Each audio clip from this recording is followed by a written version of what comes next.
What's going on, YouTube? It's your boy Humble Warrior checking in with you.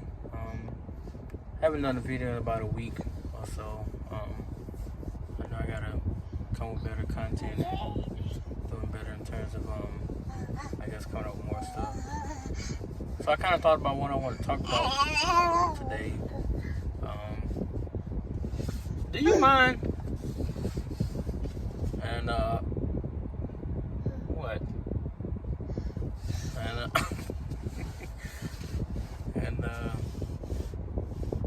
I guess one subject I do want to touch on is marriage.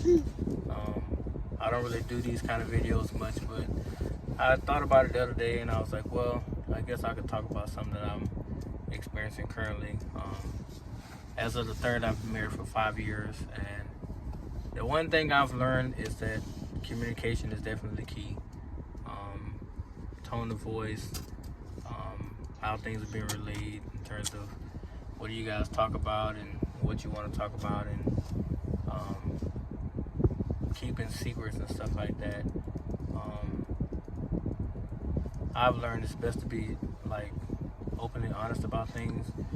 Even if you do know it's gonna hurt their feelings, you still need to at least tell them, that way it can be fixed or you guys can move on from it. I've also learned that, you know, as adults we do tend to do childish things, especially with how we choose to go about either solving a problem or you know, handling a situation.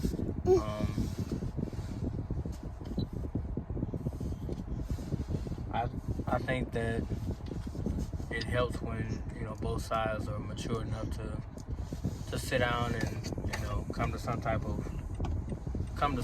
form of an agreement or compromise to get things where they need to be at. Will you quit doing that? You see this right here? This is what I do right here. See this? This is what he does. But it's very important to be able to compromise and not to be so straightforward with attitude or with back talk or whatever. Still having that issue between my wife and myself, we tend to either say things in a derogatory manner or say things that normally wouldn't be said if we were not angry. That's not an excuse, it's just the way that we are. It's something that we're working on. But I've also learned in marriage that your partner can't make you happy. That actually comes from within. I've talked to a bunch of married men, and you know, I've always asked them, you know, how do you like your marriage? And 9 times out of 10, the answer has always been it's all right, meaning that they're still trying to figure out how to be happy. Again, it comes from within yourself. It's something that I'm learning how to manage properly, how to better handle. Because when I first met my wife, you know, I was trying to basically put my entire all into her, which I still do it now. I'm slowly learning how to separate myself from that part so that I won't be so disappointed if she's not what I actually want her to be in terms of being a wife. And vice versa with me being a husband, you know. So I'm learning how to separate. Well, you gonna hurt yourself. See, you did. All right, special. But once you can separate that, then it helps, you know. Will you stop trying to grab the camera? That's why I said it. And you see, this is part of the reason why I can't make videos half the time, because I got, you know, Captain Crunch over here with me. But what? But we're learning how to be better as parents, how to communicate better. Like yesterday, no, not yesterday. Sunday, we had an episode where she got upset with me because she thought I was staring at a friend of ours, booty or whatever, and I was trying to explain to her that I wasn't really doing that. I was looking at the back of her thighs because they looked like they was raw. So as I was actually paying more attention to that and trying to get her to look at that, look at that area.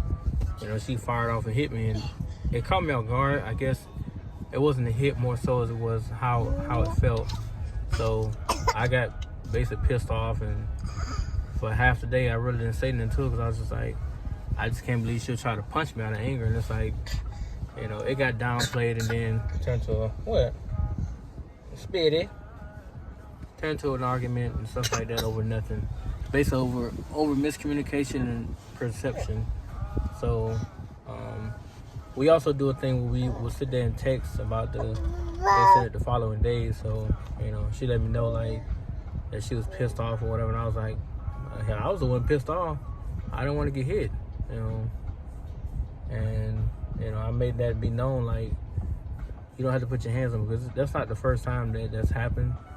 But it's like, I don't want that to be a repeated pattern, because I have 3 boys, and I don't want to show them it's okay to get hit by a woman, because it's never okay. Not okay at all. And if my boys end up in an abusive relationship, I'd probably lose my mind, because it's like, okay, we're setting an example, so, you know, don't be surprised they pick a woman that's very aggressive and very abusive toward them.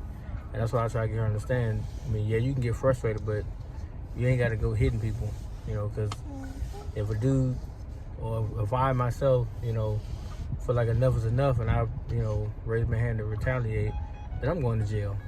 So, you know, that can be resolved by just simply talking and, you know, hashing things out or whatever. But it's still a work in progress. I mean, we're still learning how to communicate, how to get our feelings out there without stepping on each other's toes. We're also learning that, like I said, the backlash and name calling isn't necessary. It doesn't do anything. It actually makes it worse. So, especially if one side is trying to cool off and the other side is persistent and like making it worse. So, it doesn't help to do that. Sometimes it's best to let your partner take all the time they need just to cool off, and then once they're ready to talk, that's when you two come to the table like adults and just, you know, speak your mind respectfully and try to get some type of understanding at a common ground, you know. What you want? Mm-hmm. But other than that, okay, you look. Oh, wonderful. Look, that steering wheel. Okay. Look. Will you quit?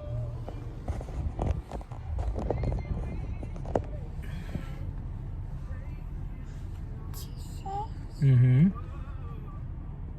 So we're learning how to better handle that situation. Another thing that I would tell anybody is don't have arguments in front of your kids. In the past, before, we have done it, and now I set my sons upstairs because my oldest son, I think he's kind of confused with what his role is.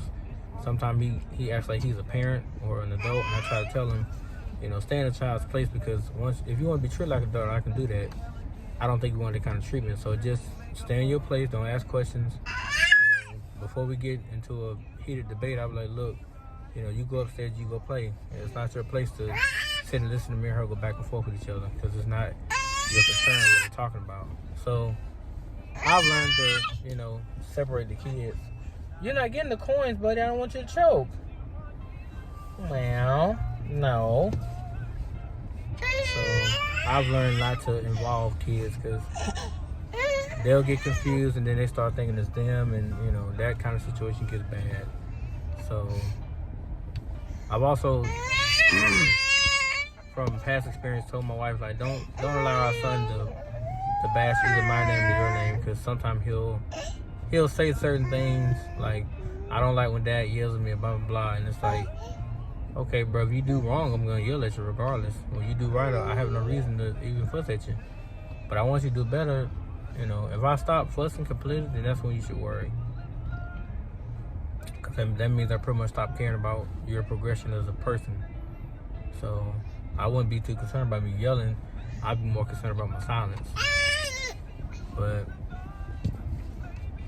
like I said, it's all a learning curve. I'm still getting better with it. I wish she stopped. Wow, I'm a fat cell. But like I said, I'm 5 years in now, so will it be a lifetime? That's remains to be seen. Like I said, we're still working on it. I want to, remain married because I know if I get a divorce, I'm not getting married again. So, with that being said, it's very, very important to always keep an open line of communication, especially with your spouse, because they deserve to be heard just like you do. Just find a way, like I said, to meet in a common ground, so that way neither side feels left out. On that note, though, guys, I gotta go because as you can see, he's starting to act like a butt. So, peace.